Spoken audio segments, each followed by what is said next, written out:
দিন যদি চলে যায় যাক না, সময়ের সাথে শুধু মেলে দিয়ে পাখনা। তুমি ছাড়া জীবনে কিছু যে নেই, জীবনে তুমি ছাড়া জীবনে কিছু যে নেই। জীবনে রামধনু রং ফেরো ভাবনা, দিন যদি চলে যায় যাক না।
দর্শক বন্ধু, ছোট্ট একটা বিরতির পর সঙ্গীত শিল্পী অসীমা মান্ডির একটা সুন্দর গান পরিবেশনের মধ্যে দিয়ে আমরা আপনাদের কাছে ফিরে এলাম।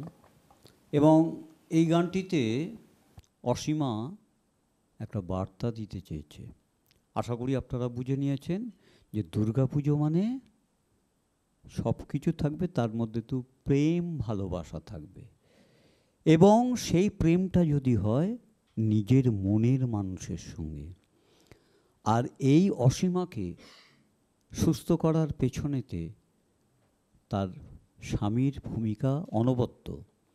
তাই অসীমা একটা কথা বলছে যে তুমি ছাড়া কিন্তু আমার চলবে না, রামধনু আঁকা হবে না। এই বার্তাটা কিন্তু প্রত্যেকটি মেয়ে দিতে চায়, তার মনের মানুষকে ছাড়া পুজো কিন্তু পুজো হবে না। কি অঞ্জু গোস্বামীর কাছ থেকে আবার আমরা কিছু কথা শুনব, যে কথাগুলো বন্ধু আপনাদেরকেও তৈরি করবে, যে যাতে আপনার সারাউন্ডিংয়ের মধ্যে যদি এই রকম কোনো অবহেলিত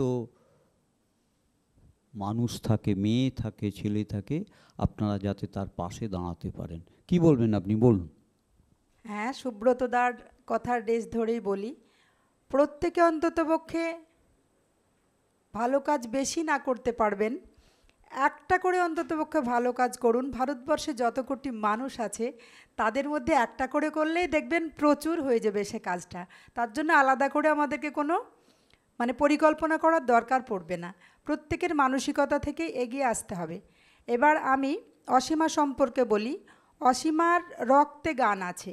এই গানে সবচাইতে যার বেশি ভূমিকা অসীমার বাবা এবং শ্বশুর মশাই, দুজনেই খুব সুন্দর নাটক, সেই যুগের যাত্রা এবং সঙ্গীত ওনারা পরিবেশন করতেন। তার জন্য কোনো মিউজিক্যাল ইনস্ট্রুমেন্ট লাগতো না, রক্তে আছে অসীমার গান। কথা বেরিয়ে এলো, অসীমার হাজবেন্ড যা গান করে। আচ্ছা বলছি, অসীমার হাজবেন্ডও গান করে? হাজবেন্ড যা গান করে একবার যদি আপনারা শোনেন, আমি ওকে একবার নিয়ে আসবো যেভাবে। আচ্ছা, তাহলে আর মোস্ট ওয়েলকাম আমাদের অনুষ্ঠানে। অসীমা, এবারে কিন্তু আমি দেখতে চাই তুমি এবং তোমার হাজবেন্ড দুজনে মিলে দর্শকদেরকে, লক্ষ লক্ষ দর্শককে গান শোনাচ্ছ হাই নিউজের টিভির পর্দায়, মানবেন্দ্র চক্রবর্তী পরিচালিত ফিরে দেখা আজকের অতিথিতে। আচ্ছা শোনো, তুমি কি কোনো অ্যালবাম বার করছো, বা তোমার কি কোনো ইউটিউব আছে যেখানে তোমার এত সুন্দর সুন্দর গানগুলো দর্শকরা সার্চ করলেই শুনতে পাবে? হ্যাঁ দাদা, আমাদের একটা ইউটিউব আছে। ইউটিউবটা হচ্ছে স্টার মিউজিক সাঁওতালি, আর ওটা আমার যেটা অফিসিয়াল চ্যানেল আছে সেটা হচ্ছে Hemrom SAS production, SAS Hemrom SAS production. তবে সেটা কোনো বাংলায় নয়, ওটা হচ্ছে একটা আদিবাসী ভাষার একটা চ্যানেল। খুব ভালো তো, তো মানুষের কাছে একটা নতুন বার্তা যাচ্ছে যে এই ভাষাতেও একটা ইউটিউব হয় এবং তাদের কর্মকাণ্ড এখানে তুলে ধরা হয়। আচ্ছা, আপনার নারী শক্তি নিয়ে কোনো ইউটিউব আছে? হ্যাঁ, আমার ইউটিউব সেইভাবে নারী শক্তি নিয়ে এখনও আমি করে উঠিনি, তবে আমার একটা ফেসবুক চ্যানেল আছে অঞ্জু গোস্বামীর নামে। ওটা নারী প্রগতি সংঘের লোগো দিয়ে তৈরি করা আছে, তো সেটা আপনারা দেখতে পারবেন। এবং অসীমার একটা অ্যালবাম সুব্রতদার হাত ধরেই আমরা এগোবো, এই ব্যাপারে আমরা ভাবনা চিন্তা আমরা করছি। আর একটা কথা আপনাদের সামনে না বললেই নয় দর্শক বন্ধু, এইখানে যে আমরা এলাম, আমাদেরকে খুঁজেও বের করেছে একটা সুন্দর চোখ দুটো। তো সেই চোখ যার কাছে আছে তিনি হচ্ছেন সীতানাথ গুইন মহাশয়। আমাদের 15ই আগস্ট অনুষ্ঠানে উনি গেছিলেন সাংবাদিক হিসেবে।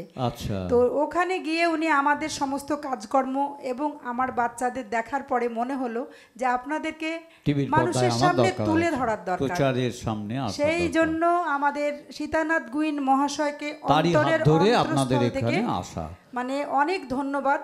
এবং আপনারা এগিয়ে যান এই শুভকামনা জানিয়ে। আর আমার ভবিষ্যৎ, আমরা একটা দর্শক বন্ধুর ছোট্ট বিরতিতে যাব অসীমার আরেকটি গান শুনতে শুনতে। তো আপনারা কোথাও যাবেন না, আমরা আবার ফিরে আসছি। এবং আজকের এই অনুষ্ঠানের সঞ্চালনার দায়িত্বে আমি আছি, আমি আপনাদের পরিচিত কবি, শিল্পী, গীতিকার, সুরকার সুব্রত ঘোষাল। তো আমরা অসীমার আরেকটি গান শুনতে শুনতে আমরা কিন্তু একটা ছোট্ট বিরতিতে যাব। কি গাইবে তুমি? কে জানে ঘন্টা। অপূর্ব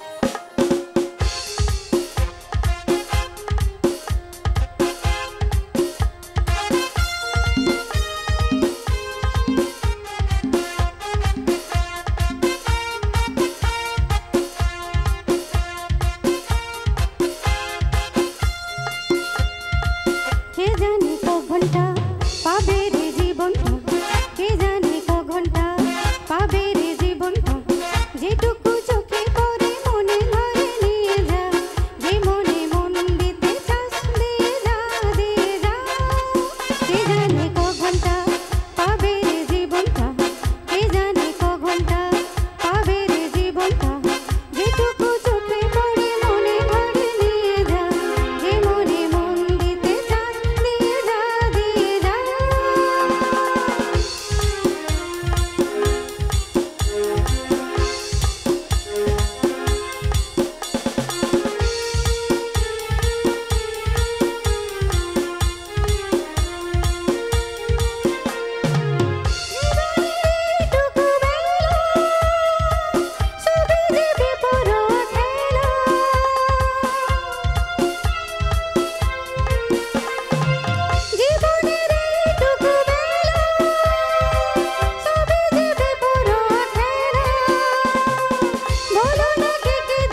যেটুকু